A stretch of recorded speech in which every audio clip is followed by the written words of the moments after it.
In this video, we gonna talk about uterine fibroids. Uterine fibroids are tumors that grow in woman's womb, that is, in the uterus. These growths are typically not cancerous. Your uterus is an upside down, pear shaped organ in your pelvis. The normal size of the uterus is similar to a lemon. It's also called the womb, and it's the place where a baby grows and develops during pregnancy. Uterine fibroids are common. As many as 1 in 5 women may have fibroids during their childbearing years. Fibroids are rare in women under age 20. They are also called as leiomyomas or myomas. Uterine fibroids aren't associated with an increased risk of uterine cancer and almost never develop into cancer. Many women have uterine fibroids sometimes during their lives, but you might not know you have uterine fibroids because they often cause no symptoms. Your doctor may discover fibroids incidentally during a pelvic exam or parental ultrasound. Fibroids are actually a very common type of growth in your pelvis. Approximately 40 to 80% of women have fibroids. However, many women don't experience any symptoms from their fibroids, so they don't realize they have fibroids.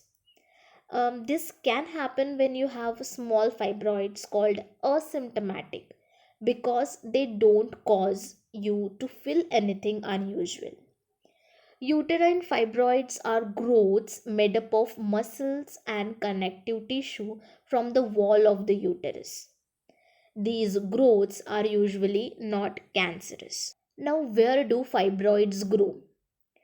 See, growth and location are the main factors that determine if a fibroid leads to symptoms and problems. A small lesion can be symptomatic if it is located within the uterine cavity, while a large lesion on the outside of the uterus may go unnoticed. There are several places, both inside and outside of your uterus, where fibroids can grow. The location and size of your fibroids is important for your treatment. Where your fibroids are growing, how big they are, and how many of them you have will determine which type of treatment will work best for you or if treatment is even necessary. There are different names given for the places your fibroids are located in and on the uterus. So, the first one is subserosal fibroids. These fibroids are located on the surface of the uterus. They can grow outward from the surface and remain attached by a small piece of tissue, and then they are called as pedunculated fibroids, like this. The second type is intramural fibroids. Intramural fibroids are located within the muscular wall of the uterus. Unless they are large, they may be asymptomatic. Intramural fibroids begin as small nodules in the muscular wall of the uterus. With time, intramural fibroids may expand inwards, causing distortion and elongation of the uterine cavity. Submucosal fibroids. They are most common type, located in the muscle beneath the endometrium of the uterus and distort the uterine cavity. Even small lesions in this location may lead to bleeding and infertility. A pedunculated lesion within the cavity is termed as intracavitary fibroid and can be passed through the cervix.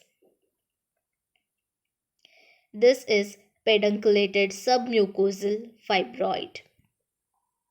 The fourth type is cervical fibroids. They are located in the wall of the cervix, that is, neck of the uterus. This is cervical fibroid. Rarely, fibroids are found in supporting structures like round ligament, broad ligament, or uterosacral ligament of the uterus that also contains smooth muscle tissue. This is fibroid of the broad ligament. Now, fibroids may be single or multiple. Most fibroids start in the muscular wall of the uterus. With further growth, some lesions may develop towards the outside of the uterus or towards the internal cavity.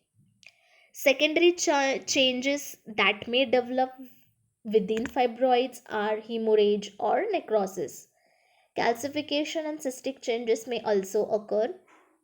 They tend to calcify after menopause. If the uterus contains too many to count, it is referred to as diffuse uterine leiomyomatosis. Now, how fibroids look like?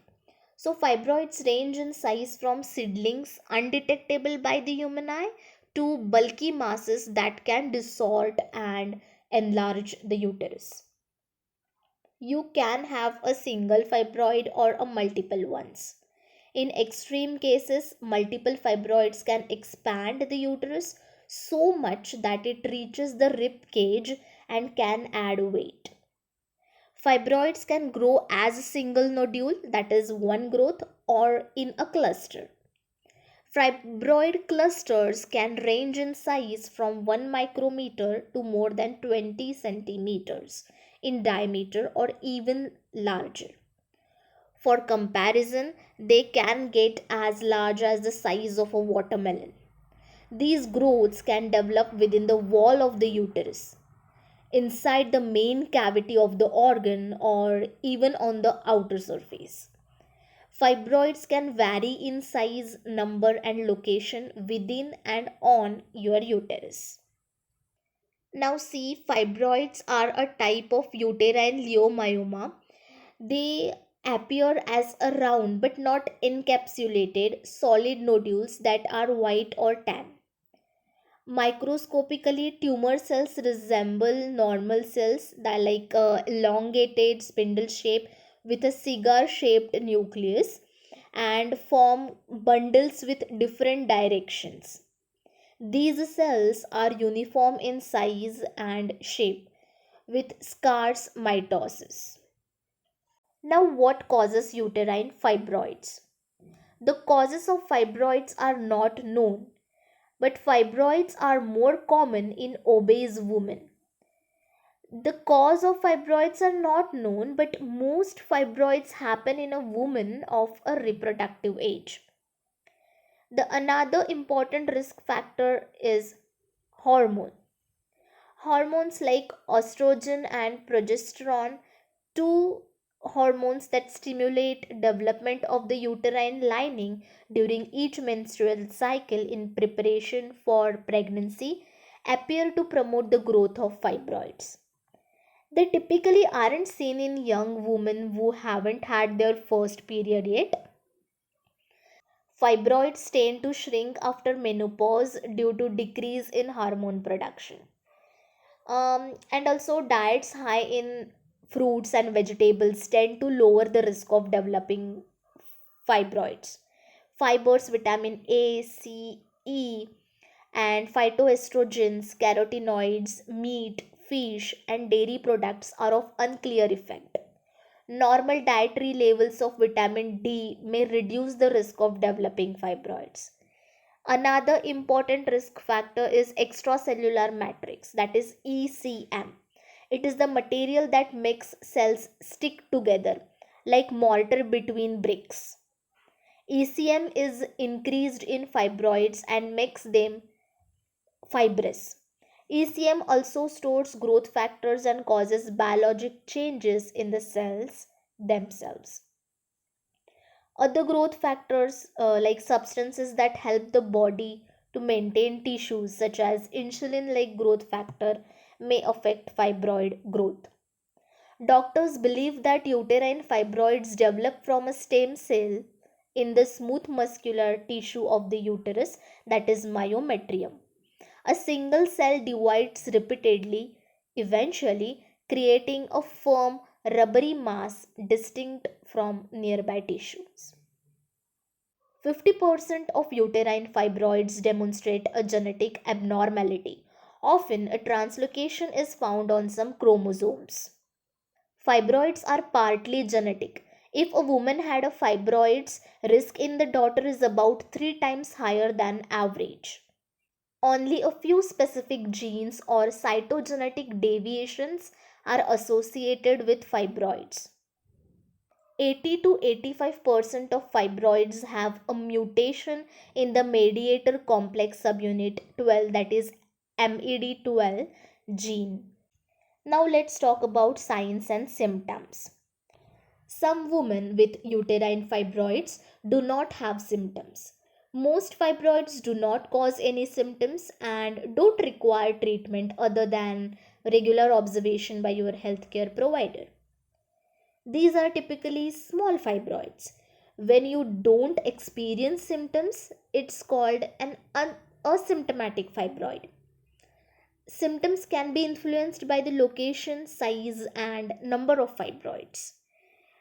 Larger fibroids can cause you to experience a variety of symptoms, including a feeling of fullness in your lower abdomen, that is bloating, pain during sex or low back pain, then frequent urination.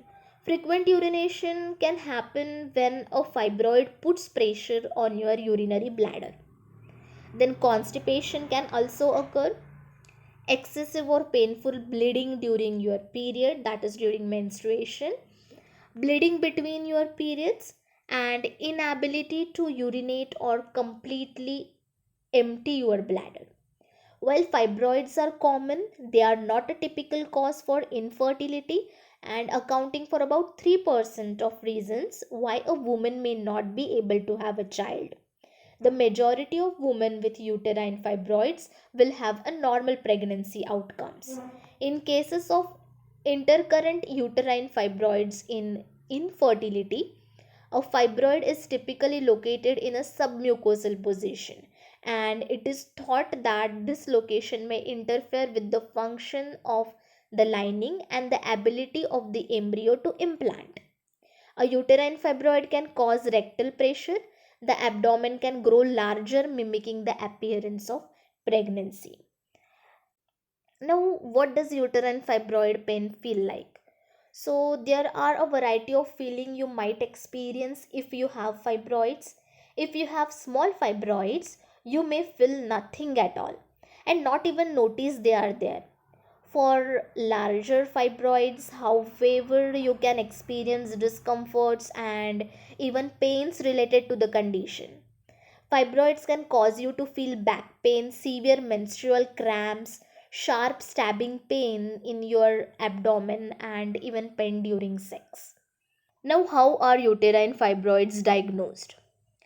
They can be felt during a pelvic exam and can be found during a gynecologic exam or during prenatal care.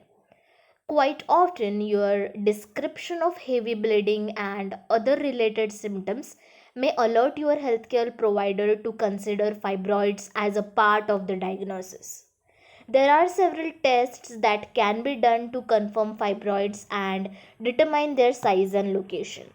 The first test is ultrasonography. This is a non invasive imaging test and it creates a picture of your internal organs with a sound waves. Depending on the size of the uterus, the ultrasound may be performed by the transvaginal or transabdominal route. The another test is magnetic resonance imaging, that is MRI. This test creates detailed images of your internal organs by using magnets and radio waves. Then there is a computed tomography, that is a CT scan. CT scan uses X-ray images to make a detailed image of your internal organs from several angles. Then there is a hysteroscopy. During a hysteroscopy, your provider will use a device called a scope. Scope is nothing but a thin, flexible tube with a camera on the end to look at fibroids inside your uterus. The scope is passed through your vagina and cervix and then moved into your uterus. Another test is hysterosalpingography, HSG. This is a detailed X-ray where a contrast material is injected first and then X-ray of the uterus are taken. This is more often used in women who are also undergoing infertility evaluation. Then there is a sonohysterography. In this imaging test, a small catheter is placed transvaginally and saline is injected via the catheter into the uterine cavity. This extra fluid helps to create a clearer image of your uterus than you would see during a standard ultrasound. If we talk about the treatment, then most fibroids do not require treatment unless they are causing any symptoms. After menopause, fibroids shrink and it is unusual for them to cause problems. Treatment for uterine fibroids can vary depending on the size, number, and location of the fibroids, as well as what symptoms they are causing. If you aren't experiencing any symptoms from your fibroids, you may not need treatment. Small fibroids can often be left alone. Some women never experience any symptoms or have any problems associated with fibroids. Your fibroids will be monitored closely over time, but there is no need to take immediate action. Your treatment plan will depend on a few factors, including the size of your fibroids, how many fibroids you have, where your fibroids are located, what symptoms you are experiencing related to the fibroids, your desire for pregnancy, and your desire for uterine preservation. The best treatment option for you will also depend on your future fertility goals. If you want to have a children in the future, some treatment options may not be an option for you. There are some medications.